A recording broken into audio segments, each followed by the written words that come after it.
Good afternoon. My name is Alex Hartmann, and for my video presentation, I am doing crew resource management. So what will we be discussing today? I'm going to give an intro video to what CRM is, then I'll discuss it more in the next slide called What is Crew Resource Management. I'll go over the history of CRM briefly. I'll go over the 5-step assertive process that pilots use when they're using CRM, the pillars of CRM, so to speak, the foundations of it, and how it helps us, why it's important, how it's helped aviation, and a conclusion.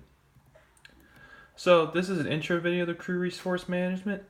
This came from the medical field, but you still apply it to aviation. We'll go to that video now.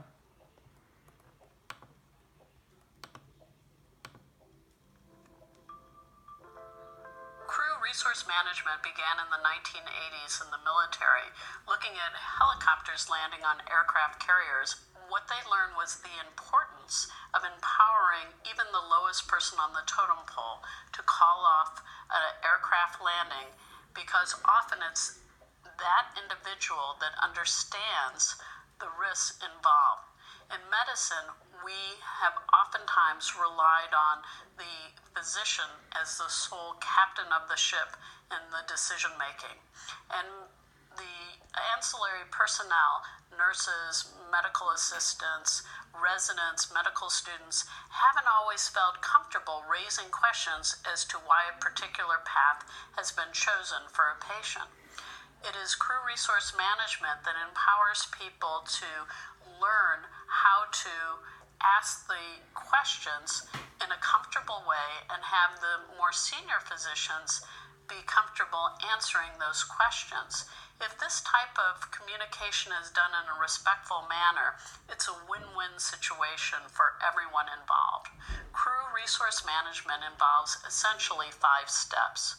The first step is asking for relevant information.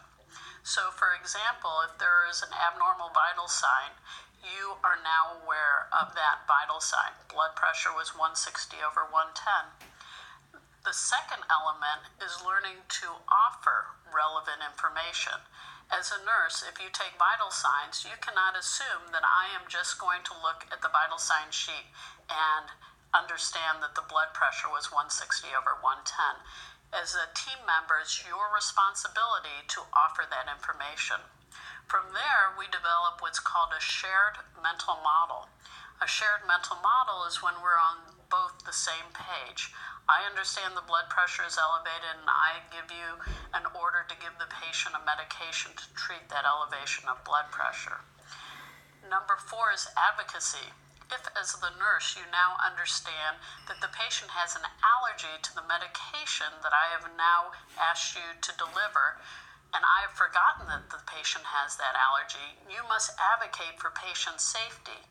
And you must remind me, oh, Dr. Mann, do you remember this patient has an allergy to lisinopril or labetalol or whatever the medication is?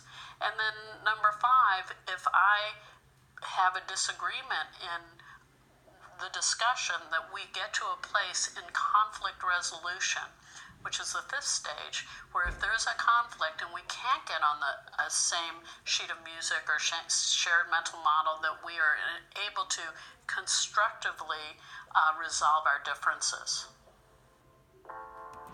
Alright, so that's the intro video of the CRM and how we can apply it to aviation. We'll start right here. So what is crew resource management? Its official definition is the effective use of all resources for flight crew personnel to assure a safe and efficient operation, help reduce error, avoid stress, and increase efficiency. But in layman's terms, is using all tools available to make the flight as easy and efficient as possible, especially other personnel. And other personnel could include another pilot, a flight attendant, or a mechanic. Within crew's CRM, it allows junior/subordinate personnel to speak up and contribute to flight safety and decision making. And it emphasizes that just because the captain is at the top, he isn't always right 100% of the time. So we'll go over the history of CRM briefly. The lady in the video said it started from the military. That was the military side of things. This is from the civilian side. It started as a NASA workshop in 1979 when NASA was investigating transport category aircraft crashes. They found human error was at fault due to a breakdown of communication in the cockpit. and that included professional communication, good aeronautical decision making, and leadership. And it was determined that captains were acting too authoritatively, and what they said went, so their word was law, and they treated junior personnel like trash. So CRM brought a revolution in cockpit behavior, and mainly three main changes. It basically told authoritative captains to cool their heads or be fired. It allowed junior personnel, mainly the first officer, to speak up when something didn't seem right or there was concern. And it emphasized more teamwork, the crew working together as a unit rather than just the captain barking out orders, and that the junior personnel just had to accept it because he's the one in charge. Now we'll go over the 5-step assertive process a first officer would use when using CRM, and this model helps subordinate personnel express concern. You have your opening attention getter, so you say Captain Smith, and you would state your concern. You express the issue directly while being respectful, and in this case, I said, I'm concerned we might have to divert because other aircraft at the destination airport are going missed on the ILS. You state the problem as you see it. For number 3, the destination airport's ATIS is reporting that ceiling and visibility are below the published instrument approach minimums. Then for step 4, you offer a solution. So let's proceed to our alternate airport. And you have an agreement or buy-in with the captain. Does that sound good to you, or do you agree? Now we have the pillars of CRM, which are the foundations of it. And those include decision making, assertiveness, mission planning, communication, situational awareness, leadership, monitoring / cross-checking, and understanding personal limitations. So decision making is the first one, also known as aeronautical decision making, which is decision making you make in the aircraft. And I like to use the decide model for this. You detect the need for a decision, you evaluate all options that best suit the goal, you choose the best outcome, you implement that choice, you detect the changes that have been made, and you evaluate it, and you need to make other decisions. And you just keep using that model over and over again until the desired outcome is met safely. And you make this process together as the captain, as the first officer. It's a flight crew environment, so work together. All right. Next up, we have assertiveness, which is the middle ground for both pilots. There's a balance in there for that. The captain has the ultimate authority, while at the same time respecting the first officer's position and input. However, it can also go the other way around. The captain has a loss of self or authority, making the first officer the ultimate authority in the cockpit. And you need to respect each other's positions without dominating the other. And what assertiveness does in a CRM environment, it does not challenge authority, it clarifies position, intent, and enhances flight safety to its maximum. Mission planning, and this begins before the flight even starts. The crew gets together, understands the parameters of mission. It helps everyone get on the same page, so to speak. You will know who will be the pilot flying, the pilot monitoring, and you understand who the captain and first officer are. You review your flight plan, review any policies that the airline might have or that the airport has in place. It helps you coordinate things as a crew beforehand. Communication. It fosters an environment where respectfully questioning authorities is encouraged for flight safety.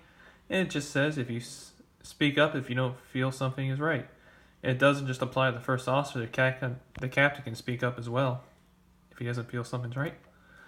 Situational awareness. I define situational awareness as knowing what is going on in and around the aircraft at all times.